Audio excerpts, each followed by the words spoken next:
Alright, hello and welcome to the Seafoam Isles Draft League, uh, Season 2, Week 5, Game 1. Okay, so we're halfway.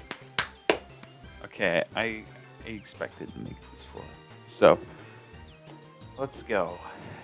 So this match is between King, on the left, coach of the Sacramento Samurotts, 2-2, and Tiller, coach of the Rebellious Beautifly, also 2-2 coming into this week.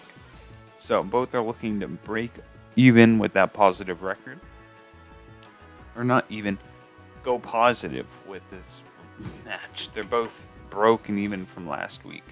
So one of these coaches will go to 3-2, one will go to 2-3. The Mega Pokemon for each side are Mega Gyarados for King, not making an appearance, and Mega Altaria for Tiller, also not making an appearance. The Z Pokemon for King are Z Attack, Stack Attack, and Z Any Infernape. Both Pokemon are in this game, so we'll see how that goes. And for Tiller, the Z Pokemon are Z Any Sand/Alola, not here, nor is Tapu Bulu, so no Z moves from Tiller's side. So, now we'll go into first impressions, really. I gotta say, the Arctozolt looks like a threat just because typing-wise it's really strong, and the fire type on King's team is slower under Hail. Well, unless it's like Scarf Infernape. I think Scarf Infernape can outspeed Arctozolt in Hail. I could be wrong. But yeah, I think that the Infernape is pretty safe if it's Scarfed. Maybe not. I could just be really wrong. Kyurem looks like an okay check to just live Volt Beak. And Icicle Crash does not get the 2x boost from being faster.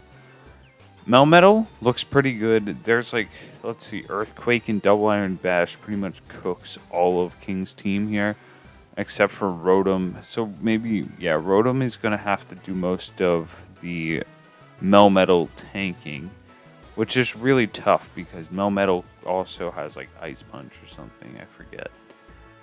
No, it has Thunder Punch. It doesn't have Ice Punch, but it has like pretty good pretty good physical attack. So Rotom's gonna have to just be really careful, especially if it's like AV Melmetal. No, Melmetal does get Ice Punch, so Rotom's gonna have to watch out for that. Noivern is the fastest Pokemon on either team. Vanillix can set Veil, but King has multiple Defoggers, so that shouldn't be much of an issue. Mega Altaria looks like a threat as per usual, but I'm mainly keeping my eyes on Melmetal and Infernape this match. Maybe Rotom as well, just because it switches into the electric moves from Arctozolt. But that is the definition of a ballsy play is switching Rotom into Arctozolt, really. So, yeah, I think we are good to begin this match. In terms of leads, my guesses are probably like Stack Attack. None of these Pokemon got rocks in the maybe Melmetal. No, we got Stack Attacka. And Noivern. So, does Noivern get Focus Blast? I don't think it does, but it's going to go for a U-turn either way. Do 3 whole percent. The most percent you've ever seen. In comes Melmetal. Not surprised. That's pretty much Tiller's only switch into Stack Attack. Stone Edge just 14%. Earthquake will do like probably 45 or so. Rotom comes in. Rotom is probably just trying to live that Double Iron Bash with that resist. It's Rocky Helmet. Good bring, because that is the resisted Double Iron Bash. The Rocky Helmet would really punish Melmetal. In comes Noivern. Noivern's going to probably just U-turn here, maybe. I don't know. Crit Volt Switch. I don't know how much that crit mattered because Noivern's typically not very bulky, but I guess if you wanted to be extra safe versus something or other, yeah. Ice Beam takes out Loyalty, so now we know that this Kyurem is Scarfed. I think Melmetal comes in. Nope, we see guy, Vanillux, comes in, so switches out into Flareon to take presumably a Blizzard, but maybe Veil is the play because, yeah, you revenge with. You are on the revenge with Vanillux. Hail goes up and pelts Inferno. I think there's a good likelihood you could probably go into Altaria here, because Altaria could get burned, which would blow really bad.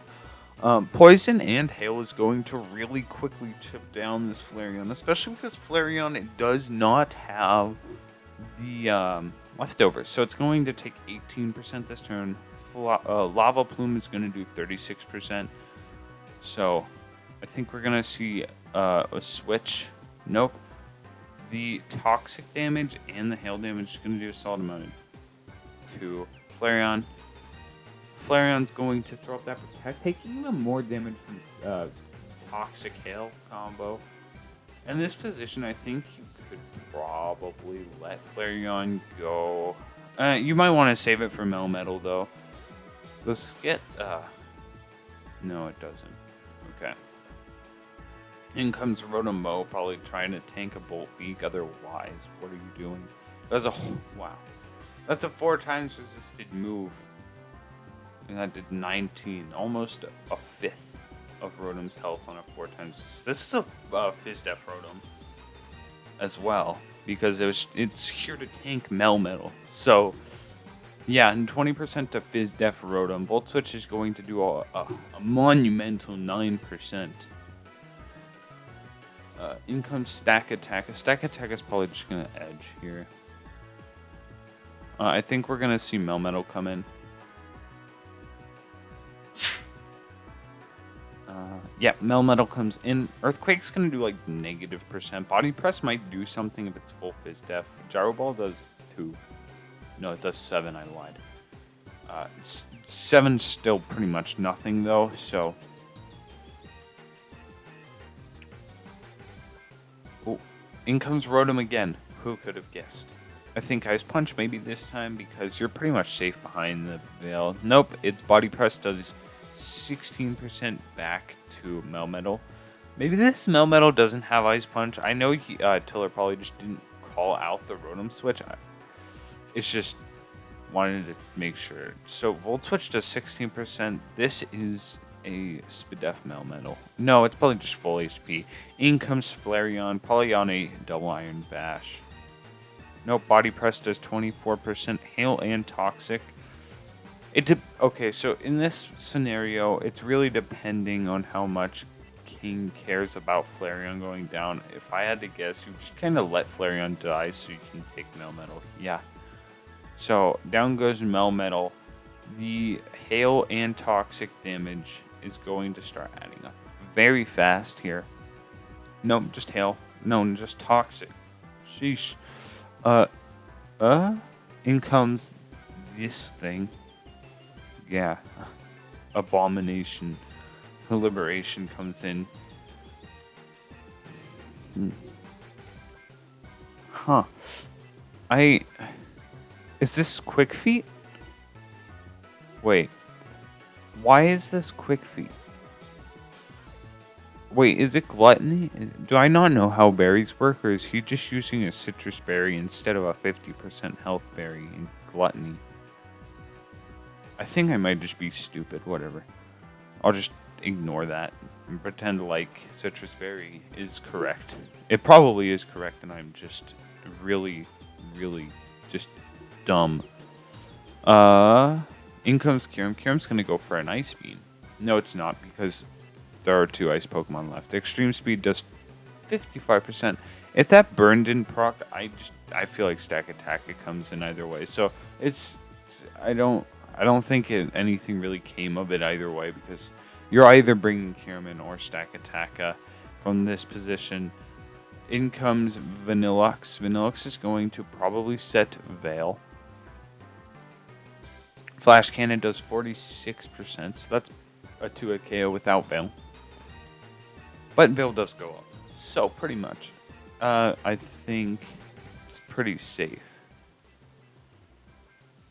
Now, let's see for one extra turn, because now it turns into another to a KO, I guess. No, it lives one more by a hair. So it was just a high roll the first flash cannon, because if it was half, it would have done 23%, which would have put Vanillix down to 22. So flash cannon's going to bring it down to 3% to low rolls. And Blizzard's going to finish off Kyurem. So Kyurem is down. Score is 3-4, but Vanillix is pretty much dead at this point. I think what's going to happen is you just kind of let Vanillix die, or you go Altaria here. Altaria is probably a really good play at this position.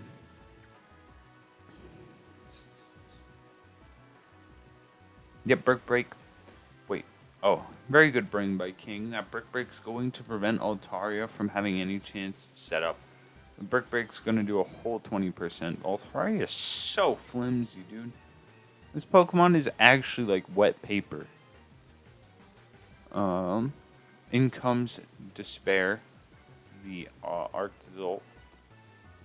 I think Vanillix is going to come in to try and preserve. Yeah, try to just set up Hail again. Yeah, Vanillix is dead here. Gonna set up that Hail though. Brick Break's going to finish off Vanillux. And I think what happens now is Arctozolt comes in and clicks Bolt Beak. And yeah, it clicks Bolt Beak, and then Rotom switches in, and then King sacks Rotom or goes stack attack. Rotom comes in. Bolt Beak does 22%. Rocky Helmet and Life Orb Chip is going to drastically cut down on the lifespan of the Arctozolt. Did I? Wait. Yeah, I've been saying Dracozolt this whole game, haven't I? Dang. Oh well. Arctozolt goes for Icicle Crash, does 30% to Weezing. Maybe it goes for another. Well, Volbeat kills both at this range. It goes for another Icicle Crash, and it's going to kill itself with the Hail Chip. Sludge Bomb is going to fail. So at this point, I think it's highly realistic that Smokestack just spams Sludge Bomb until it's dead. Is this neutralizing gas? It doesn't look like it. I think it is Levitate, so...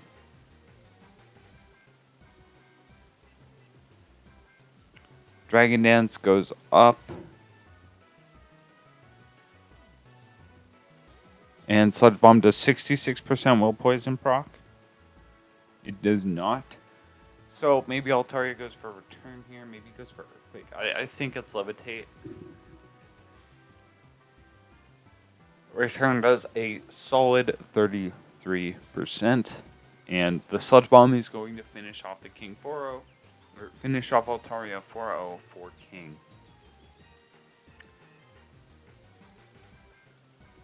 Both have 8%. 80. Everything is 8. This whole team is 8. Well, everything has some sort of 8 in their percent, but it's a very close game. I feel like if Arctozolt maybe just had 2 lives, it would have won. But it doesn't have 2 lives. That's not how that works. But if it did, it would have won in the end if Hail was up.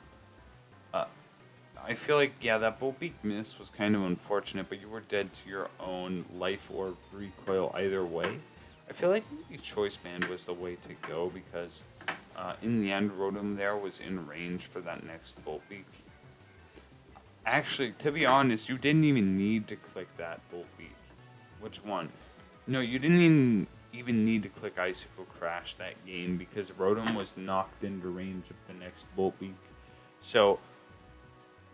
It wouldn't have made much of a difference in the end, I don't think, outside of, like, differential, but it's just a little nitpick. Otherwise, played really well. I feel like it's just, the typings were there for King, and Tiller kind of just had a little bit of a disadvantage with just having 2 ice types, and a stack attacker to go up against. And the Rotom Mow absolutely slayed. Like Melmetal and Arctozolt really struggled to deal with Rotom. And those were Tiller's two big win conditions. But otherwise, I think it was really actually rather close.